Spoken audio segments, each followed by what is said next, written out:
Here's how to join this black water mains pipe, also known as Alkathene.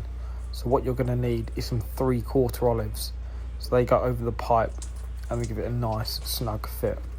Something else you also need with this is a pipe liner, just like this one here.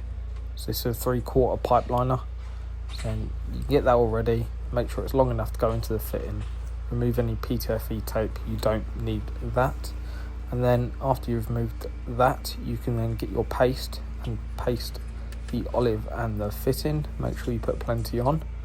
So that's a 3/4 olive and some paste. Slide that up so it's a nice snug fit. Make sure the pipe is all the way into the fitting.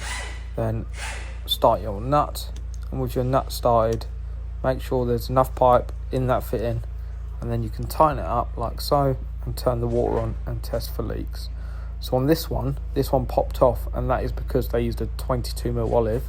As you can see here, they've absolutely squashed it so much it's squeezed out the end of the nut, and that is why it popped off, because there was nut by it. I hope this video has helped. Please subscribe to the channel.